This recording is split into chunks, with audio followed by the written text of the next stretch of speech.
Hello students, welcome back to our channel. So guys, ఇవాళ వీడియోలోకి వెళ్ళే ముందు జగనన్న విద్యా దీవెన స్కీముకి సంబంధించి మొదటి విడత అమౌంట్ అనేది మార్చి 1వ తేదీన అయితే రిలీజ్ చేయడం జరిగిందనమాట.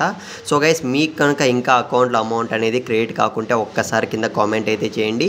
So at the same time మీరు ఏ బ్యాంక్ ఇచ్చారో వెరిఫికేషన్ ప్రాసెస్ చేసేటప్పుడు మీరు ఏ బ్యాంక్ ఇచ్చారో కూడా ఒక్కసారి కింద కామెంట్ అయితే చేయండి గైస్. ఇకపోతే వీడియోలోకి వెళ్ళినట్లయితే జగనన్న విద్యా దీవెన స్కీముకి సంబంధించి మొదటి విడత అమౌంట్ అనేది 1 మంత్ కంప్లీట్ పైగానే కావస్తుందన్నమాట. ఇప్పటికీ కూడా చాలా మంది స్టూడెంట్స్కి అయితే అకౌంట్లో అమౌంట్ అనేది క్రెడిట్ కాలేదని అయితే బాధపడుతున్నారు. సో గైస్, ఒక్కసారి నేను మళ్ళీ చెప్తున్నా.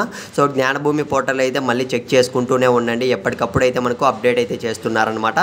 కొంతమంది స్టూడెంట్స్కి అయితే ఇనెలిజిబుల్ అని కూడా వచ్చేస్తుంది. వాళ్ళైతే ఖచ్చితంగా మళ్ళీ రీవెరిఫికేషన్ ప్రాసెస్ అనేది చేయించుకోవాల్సి ఉంటుంది. ఇకపోతే గైస్, ఇవాళ వీడియోలోకి వెళ్ళినట్లయితే మన సబ్స్క్రైబర్స్లో 2-3 మెంబర్స్ అయితే లాస్ట్ 3 డేస్ బ్యాక్ నుంచి అయితే నాకైతే టెలిగ్రామ్లో కూడా మెసేజ్ అయితే చేస్తున్నారనమాట. గైస్, అకౌంట్లో అమౌంట్ అనేవి క్రెడిట్ అవుతూ వస్తున్నాయి వరుసగానైతే. ఒక్కసారి అయితే మీరు స్క్రీన్ మీద అయితే గమనించండి. గైస్, నా సబ్స్క్రైబర్స్లో ఒకరైతే నాకైతే ఈ మెసేజ్ అయితే పెట్టడం జరిగింది. ఒక్కరికైతే జేవిడి అయితే పడిందంట. అది కూడా ఏ ఇయర్ అని అయితే నేను అడిగాను అనమాట. సెకండ్ ఇయర్ అని అయితే చెప్పారు. సెకండ్ ఇయర్ బీటెక్ స్టూడెంట్స్కి అయితే అకౌంట్లో వరుసగా అయితే గైస్ ఇప్పుడు స్టార్ట్ అయ్యాయి అనుకుంటున్నా. ముందు చూసుకున్నట్లయితే third year and fourth year స్టూడెంట్స్కి అయితే 1 వీక్ బ్యాక్ నుంచి అయితే క్రెడిట్ అవుతూ వస్తున్నాయి. ప్రజెంట్ చూసుకున్నట్లయితే సెకండ్ ఇయర్ స్టూడెంట్స్కి అయితే అకౌంట్లో అమౌంట్ అనేవి పడుతున్నాయి అనమాట.